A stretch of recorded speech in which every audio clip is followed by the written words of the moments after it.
A 346% year-over-year revenue surge. That is not just a growth spurt.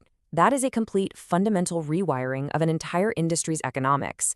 When a hardware manufacturer reports fiscal Q3 2026 revenue of $41.46 billion, literally quadrupling its business in just 12 months, it's a massive, flashing signal that the underlying mechanics of the global tech market have permanently shifted. The artificial intelligence revolution has triggered what is arguably one of the largest, most rapid wealth transfers in modern economic history.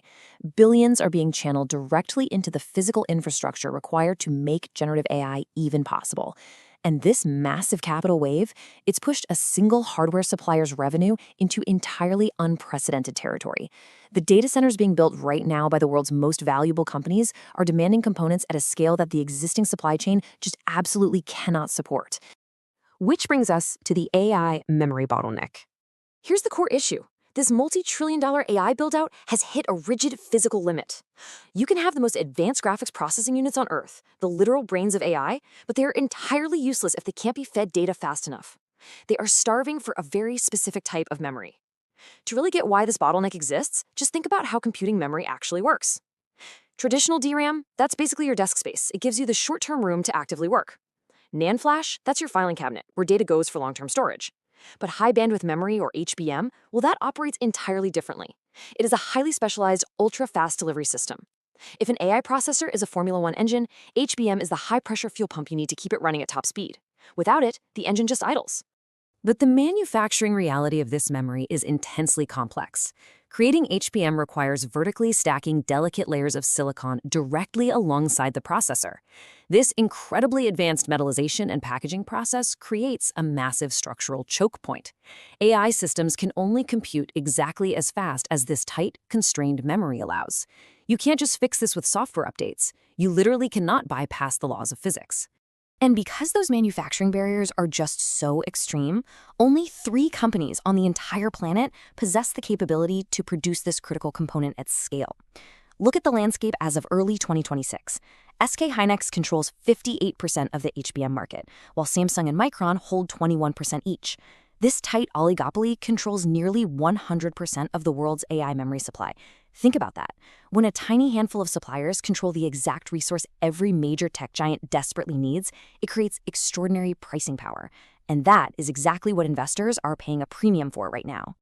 Understanding rare market dynamics like this is absolutely crucial. So to keep tracking the critical infrastructure shaping the next decade of technology, be sure to subscribe to Future Ready for more premium financial documentaries. Now, let's talk about breaking the semiconductor cycle. Historically, the memory industry was violently cyclical. It was this brutal boom and bust commodity market entirely driven by consumer electronics demand. If PC or smartphone sales slowed down, memory prices simply collapsed. But AI has fundamentally fractured that historical pattern. Facing severe supply constraints that actively threaten their AI roadmaps, massive tech companies are totally abandoning spot market purchasing. Instead, they're signing what are called strategic customer agreements. Micron has secured 16 of these non-cancelable contracts. We're talking 3 to 5 year terms with strict take-or-pay commitments and rigid price floors, meaning these buyers are legally obligated to purchase fixed volumes at agreed-upon prices, literally regardless of what happens in the broader economy. These agreements, they are quietly revolutionary. By locking down a full third of its NAND volume and 20% of its DRAM volume all the way through the end of the decade, Micron is engineering a structural transformation. They are taking what used to be highly volatile, cyclical sales and converting them into highly predictable, recurring revenue. This gives them unprecedented visibility into their cash flows, allowing them to plan capital expenditures years in advance without that old historic fear of a sudden market glut.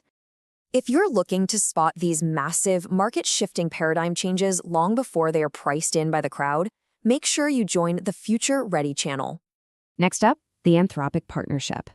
Because this shift in the memory business extends way beyond just volume guarantees. It's moving from basic supply constraints to deeply integrated hardware co-design. A perfect example is the recent multi-year partnership between Micron and Anthropic. This is definitely not your standard vendor agreement. They are actively co-designing next-generation memory architectures specifically tailored for Anthropic's Claude AI models. Actually, it goes even deeper. Micron made a direct equity investment in Anthropic's Series H funding round. This masterfully maneuvers the manufacturer deep inside the software stack, ensuring their silicon roadmap perfectly aligns with the future demands of a leading AI developer, all while creating absolutely massive switching costs for competitors. Let's dive into the financials and valuation. When you take that vital technological bottleneck, mix it with a rigid global oligopoly, add in those non-cancelable multi-year contracts, and top it off with deeply embedded partnerships, the financial results are staggering. Gross margins didn't just inch up, they exploded, from a healthy 45% in Q3 of fiscal 2025 to a breathtaking 85% in Q3 of fiscal 2026. A 40-point margin expansion in just 12 months is incredibly rare in hardware manufacturing, but it is the direct, mathematical result of the structural supply shortage and the immense pricing power that AI demand has handed over to memory producers.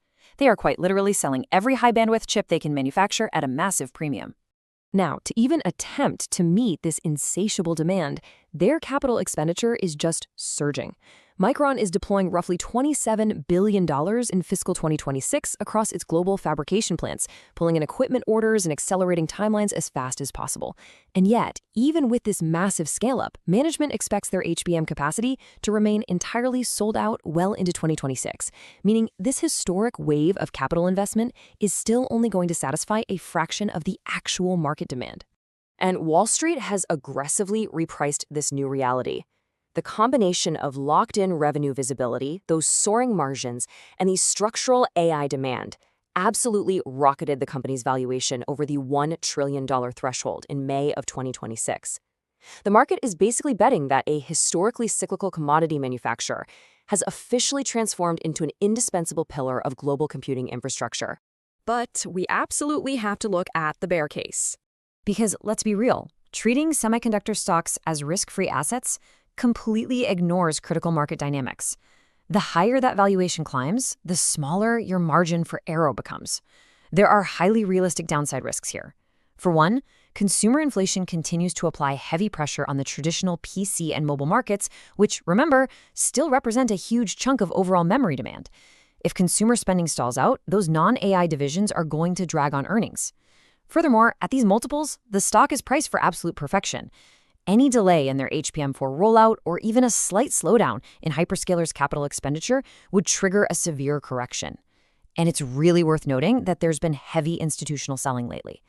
Massive funds like Capital World investors have cut their positions by tens of millions of shares in recent quarters, quietly taking profits off the table while retail enthusiasm peaks.